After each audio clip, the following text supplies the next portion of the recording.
Before you judge the woman I've become, let me tell you how I got here. The sutures from my surgery was still tender beneath my clothes when I boarded that plane to Jeju Island. I moved slowly, painfully, but my heart was full of hope. I had paid for this trip myself, a fine, cherished gift for my son, his wife, and the granddaughter I once rocked to sleep. We were in a beautiful resort in Sogipo, walking along the Algil trails, the scent of the sea and volcanic rock filling the air as we shared what I thought were precious memories. Then, one morning, I woke up in an empty hotel room. No voices, no luggage, no passport. My wallet was gone. On the bedside table, a single, folded note lay where my family should have been. It said, she deserves nothing. Leave her. They had abandoned me, alone, on an island far from my home in Busan. Back on the mainland, they sold my house, my beautiful home on Dalmaze Hill with its shipping ocean view, for 800 million won to finance their year of finding themselves in Europe. They told people I was losing my mind, that I was better off in a small, manageable place, that I deserved the crumbs. I didn't scream. I didn't chase them. I made one move, just one, and I turned the world they had stolen from me upside down. They thought I would simply fade away, but now, it is they who have nowhere left to run. The van came to a stop in front of a drab, beige office building I didn't recognize. For a moment, I thought Minji, the kind young caregiver from the rehabilitation center, had made a mistake. I had to ask why we were stopping here, my hands tightening on the bag in my lap. For 2 months in that quiet facility, I had dreamt of this moment, my return home, to my garden overlooking the Haeyeon Sea, to the rooms filled with memories of my late husband, Dong-yeon, and our son when he was small. Minji met my eyes in the rearview mirror, her own dark eyes filled with a confusion that seemed to echo mine. She explained that my son, Ji-hoon, had given her this address, saying it was where I would be staying now. The world tilted slightly, as if the earth had shifted on its axis without warning. For 43 years, I had lived in the same house on Dalmaze Hill, the house Dong-yeon and I bought when Ji-hoon was 5 years old and still hid behind my legs whenever strangers came to visit. The house where I planted my first camellia garden, where I raised my son, where I held my husband's hand as he faded away from this world. I murmured that there must be a mistake, but my voice sounded hollow, a stranger's voice in my own ears. Minji turned off the engine and faced me directly. Over the last few weeks, I had come to appreciate her quiet honesty, the way she never treated me like I was fragile just because I had a minor stroke. She offered to call Ji-hoon, her voice soft. As if summoned by her words, my son emerged from the building's entrance. At 39, Ji-hoon still had that charming smile he'd used to get his way since he was 6. But now, there was something different about it, something brutal I couldn't quite place. He called out to me, Yeomer, rushing to the van with his arms outstretched. He told me I looked incredible, that the mountain air at the rehab center had done me good. He hugged me as I stepped out of the vehicle, but the embrace felt rehearsed, as if he'd practiced the gesture in a mirror. 지훈 had always been Shanique, even as a child. But this was different. This felt calculated. I had to know what this place was, gesturing to the soulless building behind him.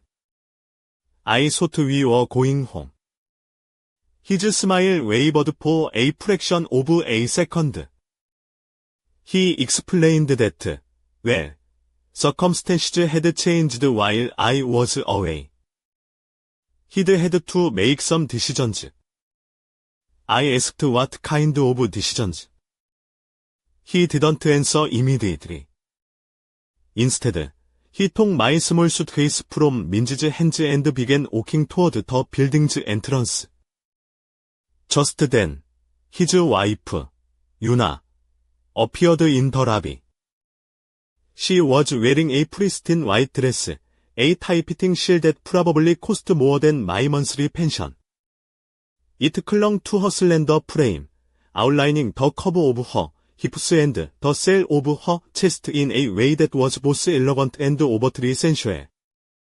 Her smile was even brighter than Ji훈's, if that were possible. She greeted me as 요면임, kissing my cheeks with lips that smelled of expensive peach gloss.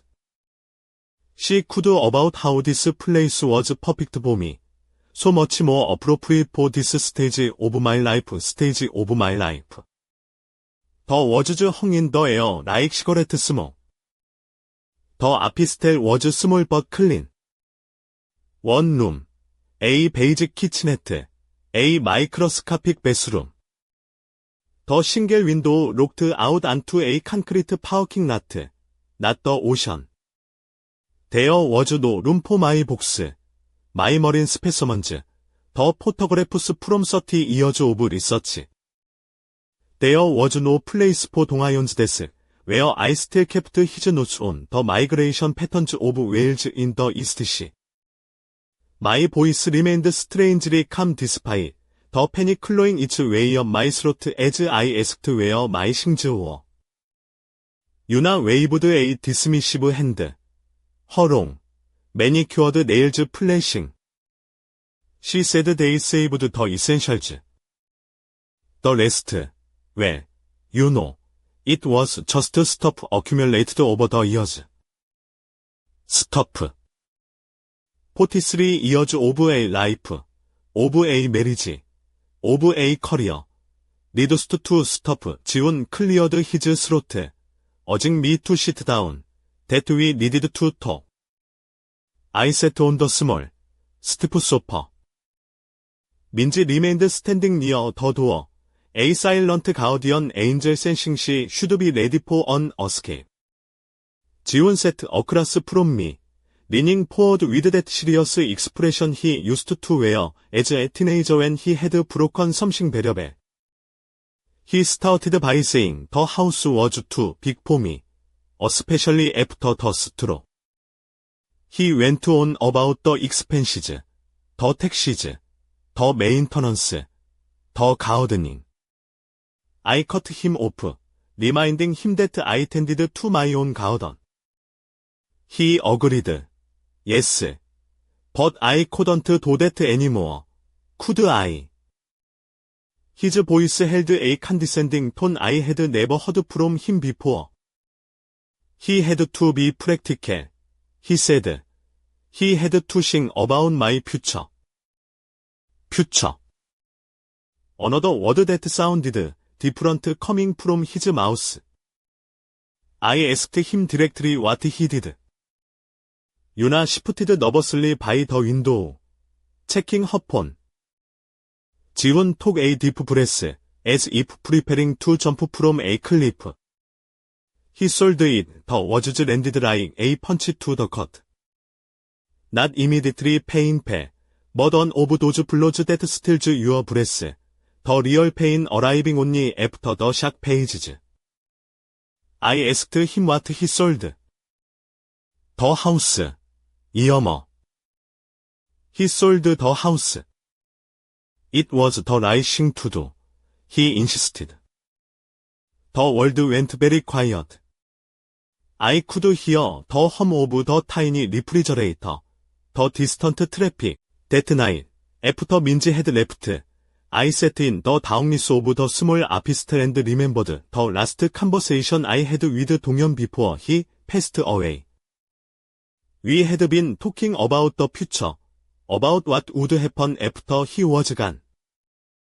He had taken my hand, his own fingers weak but his grip firm, and told me that Jigun was a good boy, but he was not strong like me.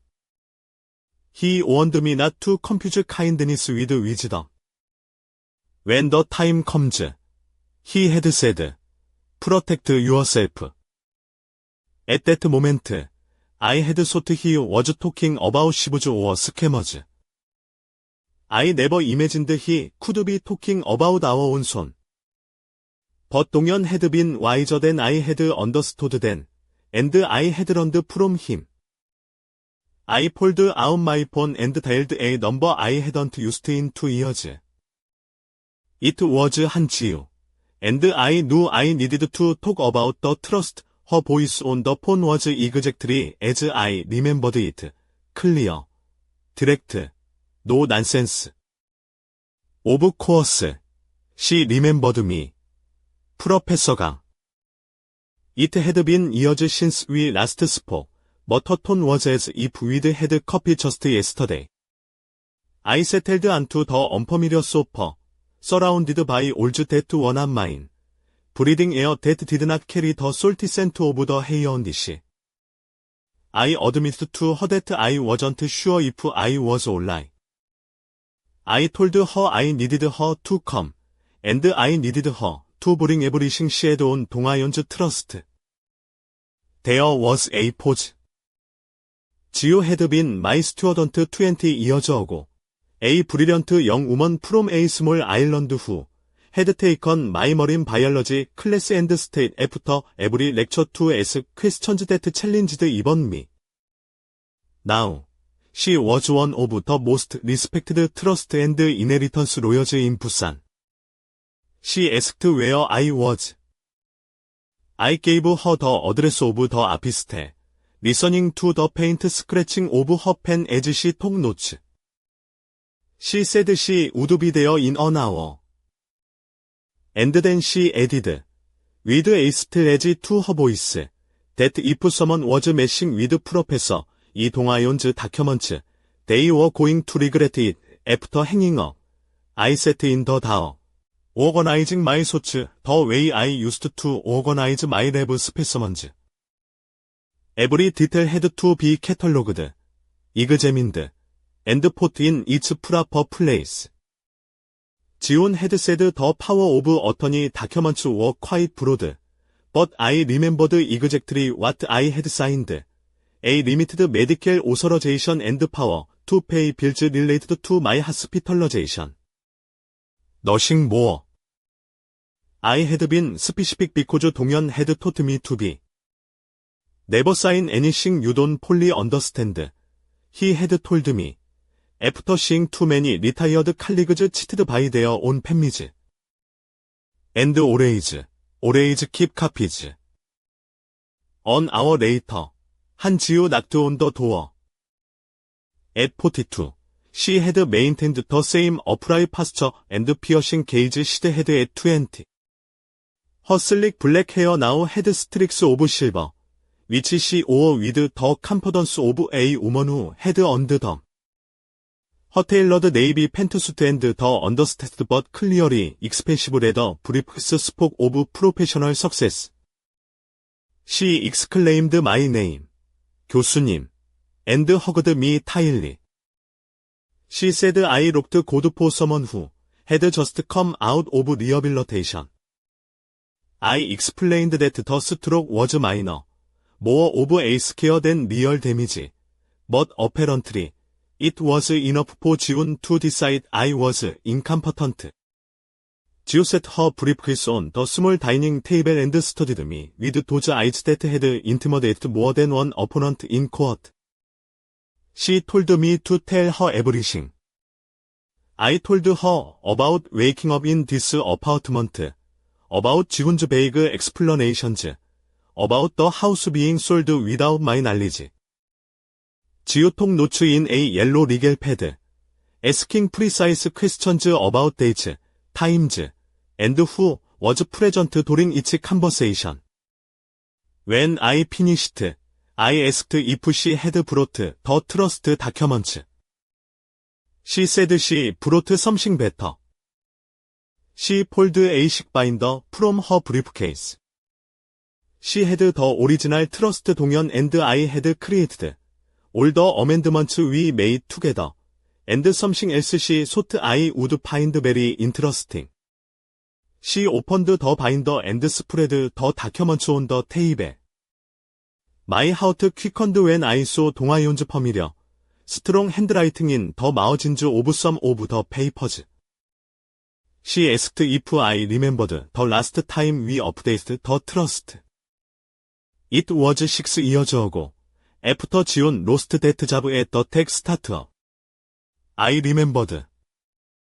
Jion had come home asking for money, talking about an investment opportunity that turned out to be another get-rich-quick scheme. 동현 had been furious, not because of the money, but because of the lie, Jio continued, explaining that 동현 had added some specific protections. A clause requiring my return and notarized consent for any sale of real estate. Another that specified that the medical power of attorney did not include financial authority unless it was explicitly declared in a separate, notarized document. This meant that if Jiun sold my house using only the medical power of attorney, he had committed fraud. I felt as if the air had returned to my lungs for the first time in days. I asked what we needed to prove it. She listed them. The original power of attorney I signed, the house sale documents, and any communication I had with Jiun about the matter. She then asked if I had kept copies of what I signed before going to the rehabilitation center. I smiled for the first time since the phone call. I asked Jiu if she remembered the first lesson I taught in my class. Document everything. Nature doesn't lie, but data does. Precisely, she said, and that lesson doesn't just apply to science. I stood up and went to the small closet. In the back, behind the few clothes Jiun and Yuna had deemed essential, was an old, lacquered box that once held premium ginseng. They had apparently overlooked it. Inside was my personal backup system, copies of all important documents, organized by date in Manila folders labeled with my careful handwriting. Jiu murmured that it was incredible as she reviewed the documents. Here was the original power of attorney, clearly limited to medical decisions and payment of hospital bills. She then held up a document I didn't recognize and asked what it was. Jiu frowned as she read it. It was an amendment to the power of attorney, dated 1 week 별표 after 별표 I was admitted to the rehabilitation center. It expanded Jiun's authority to include all financial and real estate matters as necessary for the principal's well-being. I told her I never signed that. The signature looked like mine, she said. I took the document and studied it carefully. The signature resembled mine, but something was wrong. I pointed it out to Jiu. Look at the gang in my signature. I always make a sharp, angular corner on the final straw. This one was rounded. And my 별표 더행 별표, my official seal. This isn't the impression from my registered seal. The edges are too soft. Jiu pulled a small magnifying glass from her briefcase and examined the signature and the seal impression. She agreed I was right. And the day. She asked if I remembered where I was on March 15th. I thought for a moment. I was the interview at my old garden was perfect. 더 리포터 프롬 더 별표 부산 일보 별표 A 시리어스 영만 네임드 에마 최 캐프처드 에브리 디테일 더 커멜리어즈 더 뉴 오너즈 더 박팸리 헤드 소 머티큘러슬리 케어드 포 더 스톤 벤치웨어 동현 앤드 I used to sit on Sunday afternoons 더 스몰 그린하우스 웨어 I had cultivated specimens for my research. The main photograph for the article showed me sitting among the flowers I had planted with my own hands. My face calm and resolute as I explained how I had lost everything during my recovery. The article was published on a Tuesday morning with the headline, Retired Professor Fights to Reclaim Stolen Home and Dignity. By noon, it had been shared thousands of times. By evening, 3 local television stations had called, asking for interviews. But what really mattered was happening in a quiet courtroom in the Busan District Court. Han Jiu touched my shoulder gently and asked if I was ready.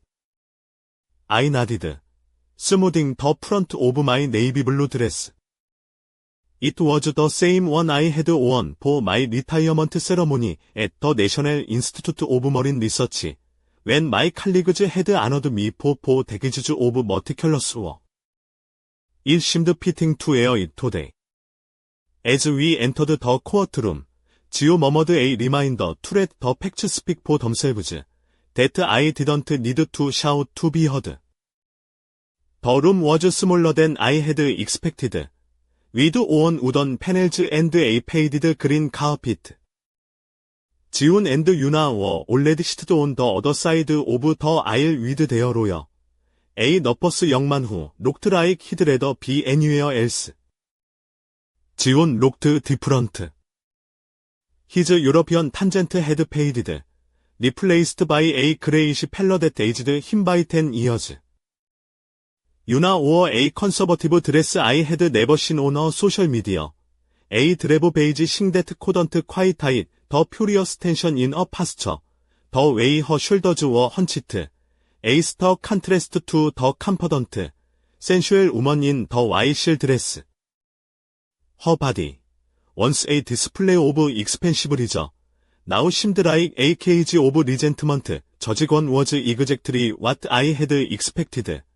An older man with a full head of white hair, and an expression that suggested he had seen every kind of family vignette imaginable. He began by stating that we were here today to determine if the power of attorney granted by me, Professor Kang Seon, to my son, Kang Ji-hun, gave him the authority to sell real estate, specifically the family residence on Delmage Hill. Jiu rose first, presenting our case with the precision of a surgeon. She showed the original power of attorney, clearly limited to medical decisions. She presented the forged amendment, along with a forensic analysis of the signature and the fraudulent seal impression. She explained the specific protections Dong-hyun had written into the trust. She held up a copy of the forged document and addressed the judge. Your Honor, this amendment was supposedly signed and notarized on March 15th, when Professor Kang had already been in a rehabilitation facility for 5 days. It is physically impossible for her to have been at that notary's office in Busan on that day. Jiwon's lawyer stood to object, but Judge Kwon simply raised a hand. He asked if Jiu had evidence that I was elsewhere on that day. Jiu smiled. Yes, Your Honor. We have medical records, visitor logs, and testimony from the staff at the rehabilitation center. Furthermore, we have this. She presented a photograph that surprised even me. It was me, sitting in a physical therapy session, with a date and time clearly visible in the corner. This photograph was taken on March 15th at 오후 2시 30분, Exactly 30 minutes after the power of attorney amendment was supposedly notarized in Busan. I looked at Jihoon, expecting to see shock or remorse. Instead, I saw something worse. Calculation.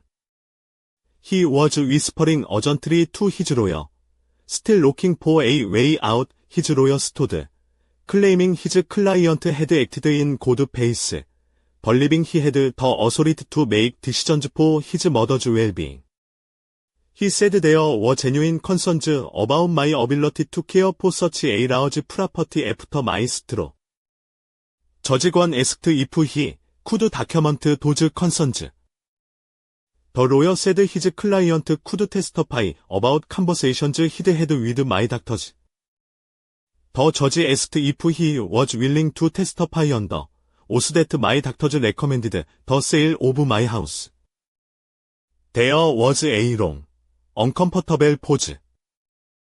The judge then said it was an excellent idea to call the doctors if necessary, but in the meantime, they would proceed with the available testimony. Minj was the first to testify. Her voice soft but firm. She described my mental state in the weeks after my return from rehabilitation. Professor Kang was completely lucid, she said. Confused by the situation, of course, but mentally sharp. She remembered specific details about documents she had signed, dates, conversations. There was no indication of cognitive decline, ma'am. Kim was next.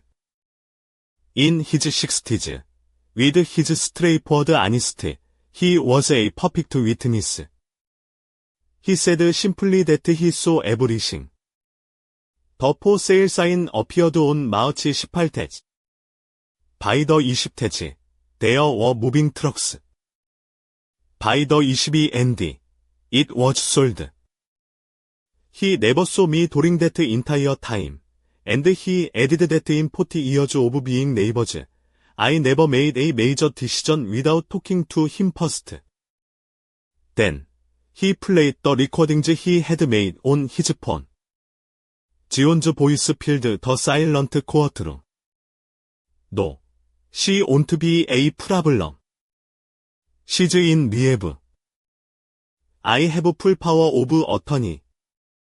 I saw Jihoon's face turn ashen as his own voice betrayed him. When it was my turn, I walked to the stand and placed my hand on the Bible. Jiho guided me through the basic facts. My career, my marriage to Dong-yeon, the purchase of the house in 1982, my minor stroke, my time in rehabilitation. She asked if, when I signed the power of attorney, I understood I was giving my son the authority to sell my home. Absolutely not, I stated. I gave him authority for medical decisions if I was unable to make them, and to pay bills related to my hospitalization. Nothing more.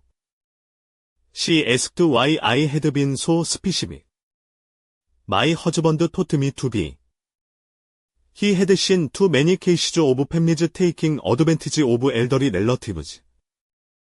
He told me, 서연, never sign anything you don't fully understand, and never give anyone more power than you absolutely have to. Jihoon's lawyer stood for the cross-examination. He asked if it wasn't true that I had expressed concerns about maintaining such a large house. Number he asked if it wasn't true that my son was worried about my safety living alone. If he was worried, he never told me. He suggested it was possible I had forgotten conversations about the sale due to my stroke. I sat up straighter in my chair. Young man, I spent 40 years as a marine scientist. My work required a precise memory for thousands of specific details. My stroke was minor and did not affect my long-term memory. I can recall every significant conversation I had with my sonpo, the 6 months prior to 3 days after the verdict. I was back in my garden. The Park family had been more than gracious during the transition. Not only had they meticulously cared for every plant, but they had also added a few improvements, a new drip irrigation system for the roses and a small, bubbling stone fountain where a patch of dry earth had once been. We don't want any reward, MRS Park had insisted when I tried to offer them money for the upgrades. Your garden brought us peace during the months we lived here. Consider it a gift. Now, sitting on the bench where Donghyun and I used to plan our weekends, I breathed in the familiar scent of camellias and jasmine mixed with the salty breeze from the ocean just 2 blocks away. For the first time in months, I felt whole my phone vibrate. It was a voicemail from June. 별표 이어머. I know you probably don't want to talk to me. But, if there's any chance we could talk, just once, please. 별표 his voice sounded different. It lacked the artificial confidence he had carried for years, and the manipulative desperation he had shown from Europe. It just sounded tired. Human. I considered deleting it, as I had with all his previous messages, but something in his tone stopped me. I dialed his number. 별표 이어머. 별표 his voice was small, like a child's I'm here. 별표 could you meet me? Just to talk. I promise it's not to ask for money or a second chance or anything. I need to talk to you. 별표 I looked around my garden, at the flowers I had planted with my own hands, at the house I had almost lost forever. Come to the house, I said. Your old house. 별표 are you sure? 별표 come alone. Without Yuna. 별표 she's gone. She left after the trial, 별표 of course. She had. Let's always abandon a sinking ship. Come in an hour. I said, and hung up. I spent that hour preparing myself mentally, the way I used to prepare for important presentations at scientific conferences. What did I want to achieve with this conversation? What did I need to hear from him? What did I need to say? When the doorbell rang, I took a deep breath before opening the door. 지훈 looked terrible. He had lost weight, had deep circles under his eyes, and was wearing the same wrinkled suit he had worn in court. More than that, he had lost the confident posture he'd carried since adolescence. He looked small. Hello, 이어머. Hello, 지훈. We stood in the entryway for an awkward moment before I gestured for him to come in. The house looks exactly the same, he murmured, looking around the living room. The Parks took good care of it. We walked to the garden in silence. 지훈 sat on the ground next to my bench, the way he used to do when he was little and came to me with school problems or nightmares. For a long moment, neither of us spoke. We just listened to the sound of the new fountain and the distant cry of seagulls. Where is Yuna? I finally asked. She left. With some guy she met at one of those expensive hotels in Europe. Someone with real money, he said.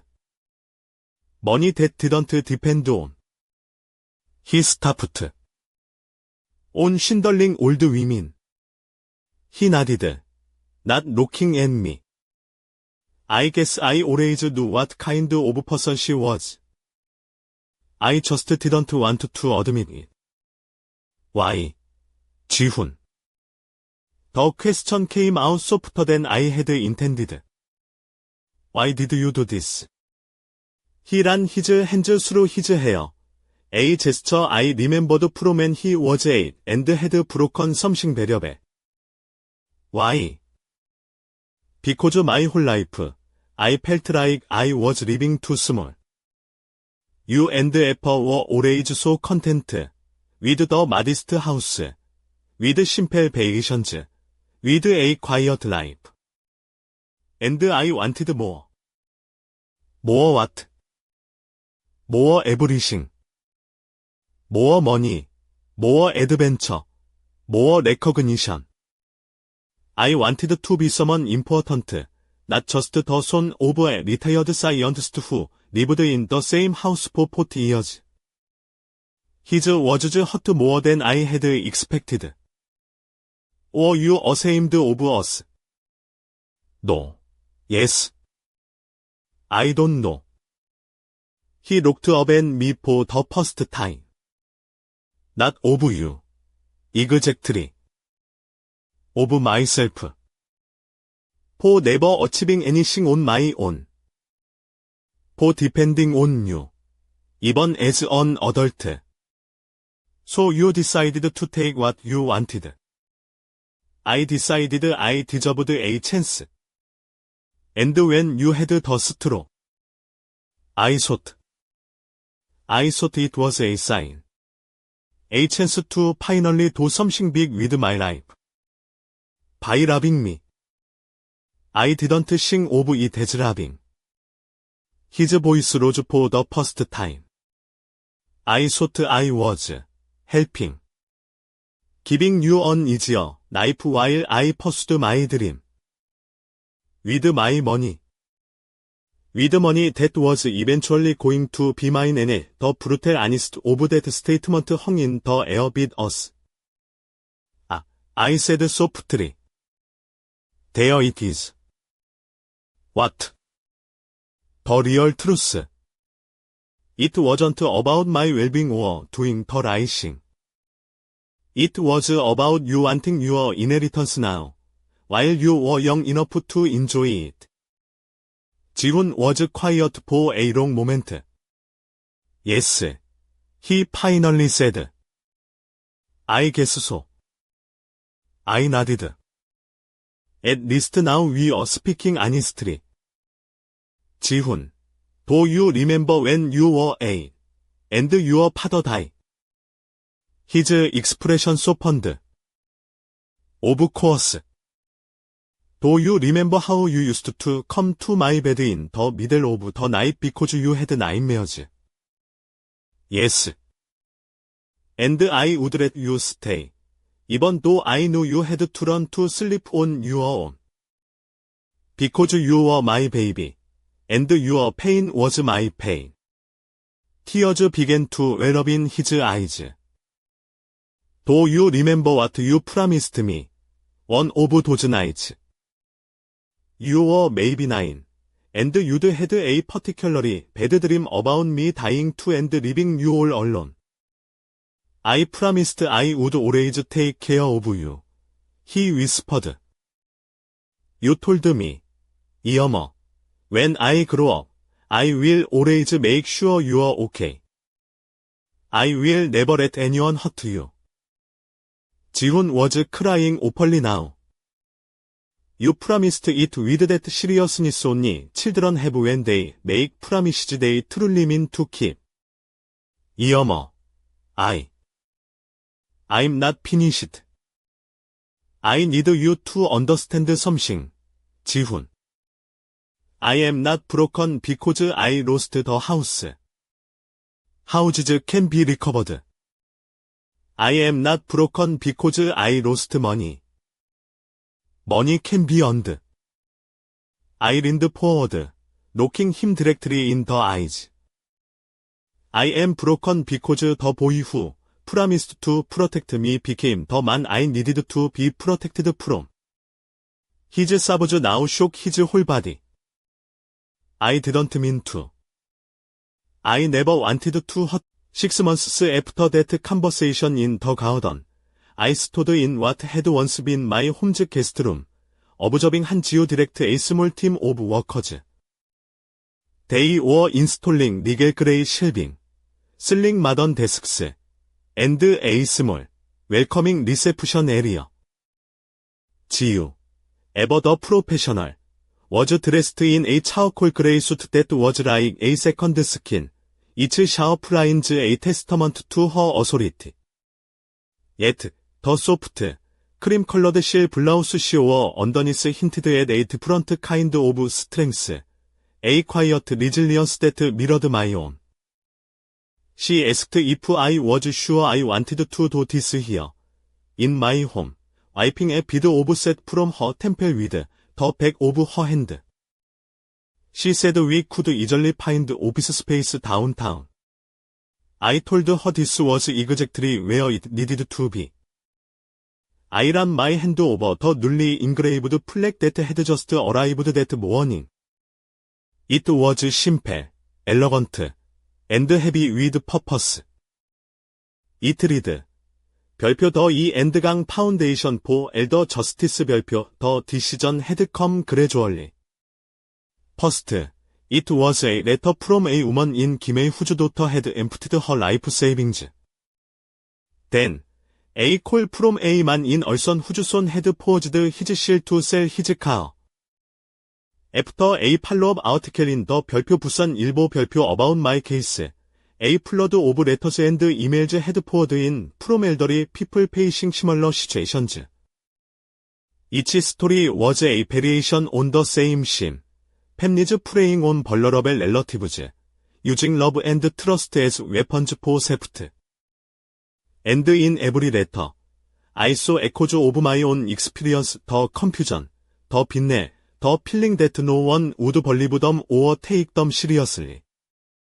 민지, entering with a box of office supplies, announced that our first official consultation was tomorrow. A MRS Ache, 74. Her grandson had been using her credit cards for online gambling. 민지 had temporarily put her nursing studies on hold to become the foundation's coordinator. Her experience caring for the elderly, combined with an almost supernatural instinct for detecting lies, made her perfect for the role. I asked if we had all the necessary documentation. Geo had prepared the intake forms. Emma, Kim had installed a state-of-the-art security system, and we already had a 2-week waiting list. Emma, Kim had been a wonderful surprise. After the trial, he had come to my house with a proposal to use his retired contractor skills to help with the renovations. But he had turned out to be so much more. His life experience, his blunt honesty, and his ability to make people feel at ease had made him an unofficial counselor for many of our clients. Just then, he poked his head through the door and said I had a visitor. An elderly woman was standing in my entryway, clutching a worn manila envelope and locking the bus. She had perfectly coiffed grey hair and wore a floral dress that had seen better days. She introduced herself as Eleanor Bach, saying she had read about me in the paper and that her neighbor had given her my address. She hoped she wasn't bothering me by coming without an appointment. I assured her she wasn't and led her to my living room, where we had placed extra chairs for just these kinds of informal visits. I asked what I could do for her. It was her son, she explained. He had managed her finances after her husband passed away last year. At first, everything seemed fine, but then she started noticing her savings account dwindling faster than it should. The story was painfully familiar. Her son had convinced her to give him access to her accounts to help with the bills. Gradually, he had started transferring money to his own accounts, always with plausible explanations, medical expenses, home repairs, investments for her future. When she questioned him, he told her she was confused, that the money had been spent on things she had forgotten. He made her feel like she was losing her mind. Eleanor opened the manila envelope and pulled out a stack of bank statements she had meticulously marked with yellow sticky notes. But I'm not losing my mind, she said. I kept records of everything for 50 years of marriage, and I kept doing it after my husband died. I know exactly how much money I should have. I reviewed her documents with the same meticulous attention I had once used for my marine specimens. The numbers told a clear story. Her son had siphoned off over 40 million won over 8 months. I asked if she had copies of the documents she signed giving him access. Oh yes, she smiled for the first time. My husband always said, Eleanor, never sign anything without keeping a copy. He was an accountant, you know, as we reviewed her documents. Gio joined us.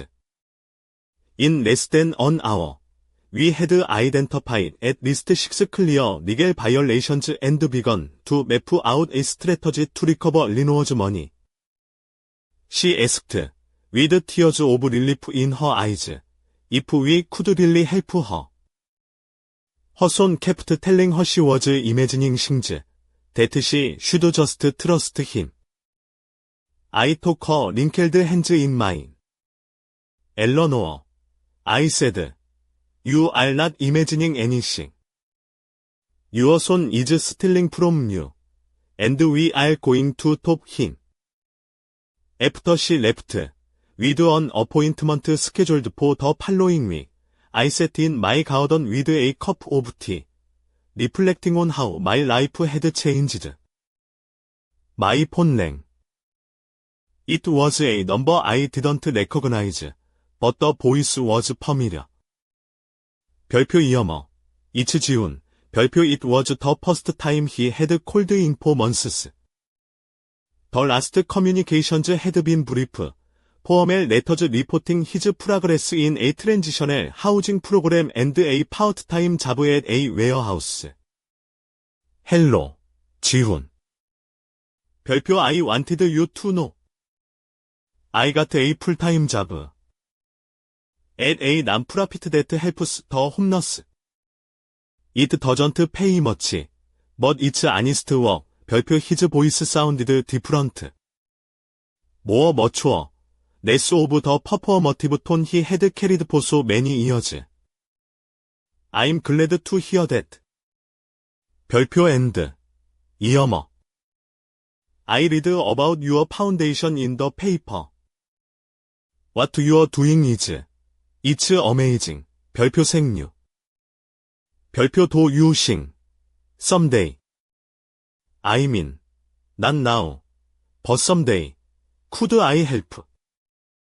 In some way. 별표 the question surprised me. But it also gave me a small flicker of hope. 지훈, if you someday become the kind of person who can help others without hurting anyone else in the process, then perhaps we can talk about it. But that day is very, very far away. 별표 I know. I just wanted you to know that I'm thinking about becoming that person. 별표 I hope you do. Soon after hanging up, I sat in the garden as the sun set, thinking about cycles and second chances. Not for everyone. Not immediately. But perhaps someday. Minji appeared at the patio door, holding a letter. This arrived for you today. It was from the university. I opened the envelope. It was from Pyongyang National University. specifically the Department of Marine Biology. Dear Professor Gang, the letter began. We would like to invite you